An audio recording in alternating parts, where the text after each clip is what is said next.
Give a tribute in poetry. Nick. Well, I'll just get my glasses.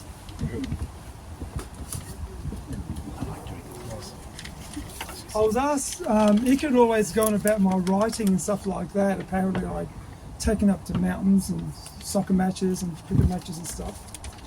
But, can you hear me? Is that fine? Yeah. Firstly, I'd just like to make a mention of cats, because Mustafa was a good friend of Ika's. And Charles Bukowski wrote some interesting comments about cats. I'll just read out 3 of them. Having a bunch of cats around is good. If you're feeling bad, just look at the cats. You'll feel better because they know that everything is just as it is.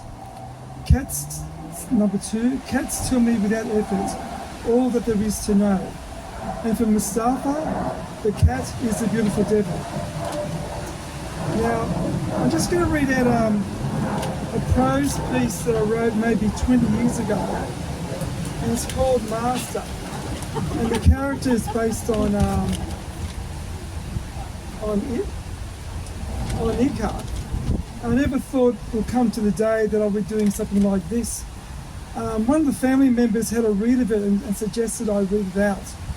So this is a prose piece. It goes for about a page and a bit. Master. Yeah, Ned, you did end up better off dead. The lyrics sung on the album continue to be paraphrased, because you did at least then get some peace of mind. A smile. You poor whining Irish bastard. A yawn. Better to die on your feet than live on your knees. Anyhow, we're all going to be mulch one day. All our differences now will be no difference then. Master lowers the volume on his large stereo. My old records like this Red Gum one, or Neil Murray, are still a lot better than all the condom music that's on the radio these days. No home brew at the moment, although I've just finished my latest beer label, which is 4 police on horseback. Apocalypse Lager. Master, you truly are Australia's greatest modern day artist. Fancy a cuppa? Yeah, I'll have one, but not a chamomile, replies Michael. I feel like a real tea, black with at least a couple of sugars. Master manoeuvres his lithe body to a small dining area to reach the kitchen. He boils the jug. Michael picks up a newspaper from the living room floor. An Aboriginal guy is trying to get over $80 million compensation for the descendants of 2 Aboriginal trackers who found Kelly. They didn't get their reward. Apparently, Ned Kelly feared them. Today's Remembrance Day officially commemorates the ceasing of official hostilities on the Western Front. The paper is put down, yet the Allies soon sent troops to fight with the Whites against the Reds in 1919, said Michael. There's always a war going. Do you think my grandfather would care about all that? You mean who wrote Jack died today in his war diary? Not much to say about your best mate. Master says, writing that might have been painful enough. In the trenches they were like brothers. A pause. Law 303 still rules the world. Michael. Yeah, anyhow, it was pretty good watching Breaker Morant. Michael goes into the kitchen. It's pretty quiet here tonight. Usually you've got a few people coming through. It comes and goes. It's surprising the number of Epsilons who are put out for a place to stay. I've got 3 bedrooms, plus that other living area, which you can fit a mattress in. I only need the master bedroom, so why waste resources? As long as the peasants help with the food kitty and some of the bills, I don't mind them staying until they sort themselves out. Plus, the masses like to come over for the barbecue muso events I put on in the yard. Not bread and circuses, but German sausages and strumming guitars, Emma would say, ruminates Michael. Master checks his mail on an old wooden brown laminated table beside a Weet-Bix tin filled with stamps.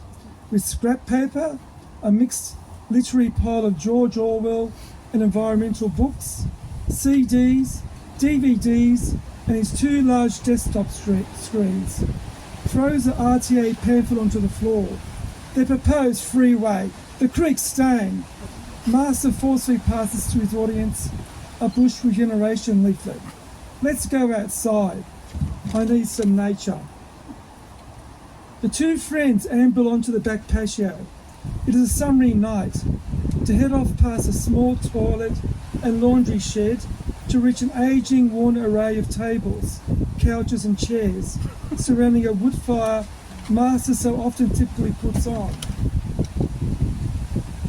He switches on his little old transistor radio, with which Michael knows he usually listens to either federal parliament, especially the Question Times, late night talkback radio, ABC News Radio, as well as nearly everything on the BBC, such as from history to science and science fiction to football. The all-night 2C SCR Bob Dylan birthday music marathon, through to Australian indie, as well as classical music. Otherwise, it is the AFL, cricket or the rugby league. Tonight what can now be heard is Beethoven's Ninth Symphony, which Michael notes finishes off with a choral ode to joy. Master placing on a rickety wooden table a knife and saucer with knife and saucer with the butter on it, now holding a long thin tree branch taken from a large wood pile to check the aluminium wrapped potatoes, which had been previously placed under a round tripod cooking plate to be within a fiery oval of red glowing embers. His universe, to forensically see if they are cooked enough right through, with the large overarching native trees also around the fire. It is so easy for both new arrivals to pretend they are at a campsite deep in ancient bush. Here, Jess, a large black and white spotted cattle dog, gently rushes up to Master, who promptly kneels down to hug the panting animal. You're worth far more than a dozen people I've had through here. That includes you, Mick.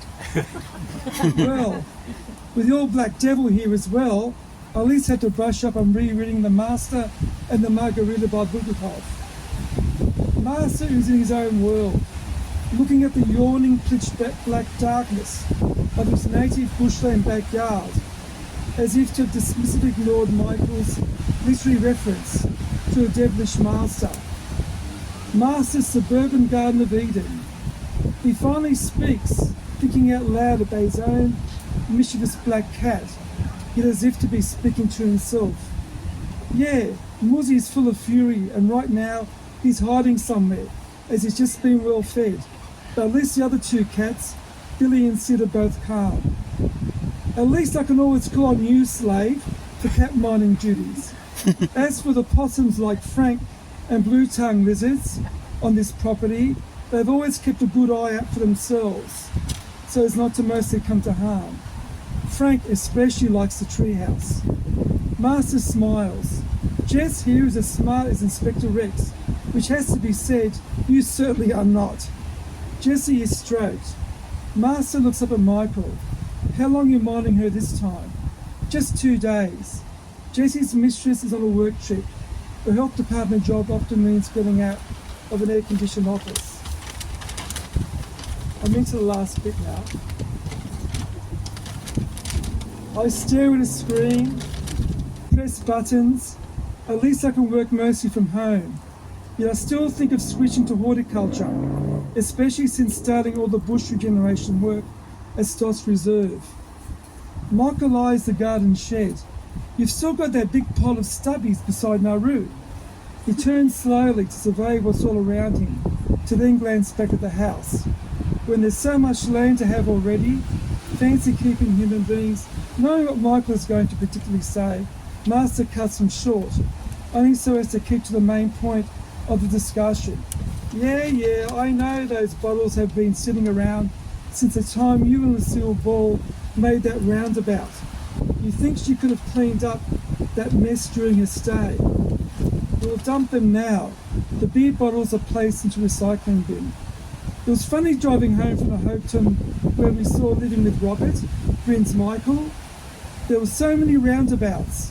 forced to slow down in the EH, both tipsy, circle after circle, blaming those Greek bastards Plato and Aristotle for all the hassle, Aristotle and his whirring spherical universe, Plato's theory of absolute forms at every intersection, all these stubbies still lying around, Lucy yelling roundabouts, me, it's Karl Marx's birthday, Lucy, let's build at Marx's house the eternal roundabout, Peasant, give way, Michael muses, funny how it was that day, as she was really amazed when I once showed her that photo on the mantelpiece of you, Master, in your thick woolen flannel jacket, reading in a newspaper the Premier League results in front of the big Karl Marx bust at Highgate Cemetery.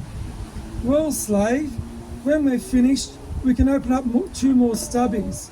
Maybe you can get the guitar out. Maybe, but I wouldn't mind having a look at that diary as well. Today's the day for it. Yeah, agrees Michael, you're right. There was no justice in any of it, was there? No, surmises Master matter-of-factly. None at all.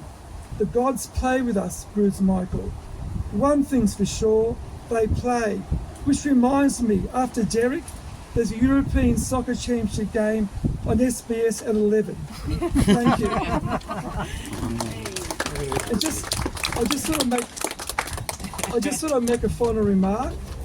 I found out, I looked up when Ika was, he died at 65, and I thought, who else died at that particular age? There's Genghis Khan, Walt Disney, Bach, Yul Brynner, and Shane McGowan. So Ika's in good company. And as a final remark, today, by remembering Ika, the way we all both, by verse and music and dance, we resurrect his spirit. But to briefly go back to Marx, of all things, it's interesting what Engels said about Marx's death, as he claimed that the greatest living thinker had ceased to think, to have peacefully gone to sleep, but forever. I actually thought much the same when Ika of sharp wit, but being one of the most unique thinkers I've ever known, as he also ceased to think when he too had peacefully gone to sleep, and as well for all time. In a spiritual sense, is how as a last impression I'll always remember him, and with a boyish look, which will leave him forever young in my mind. Thankfully, unlike Marx, who passed away when left alone on his armchair for 2 minutes, Ika was not alone with two long-time friends and two family members at the time of his passing on Monday the 12th at 5:01 p.m. And we have the family, with Anthea so often at the helm, to thank for compassionately always making sure that his last days, which are now certain, that it'll be the case that there'll always be someone by Ika's hospital bedside when his soul, like a dove, gracefully left his body with his last breath. Amen. Thank you.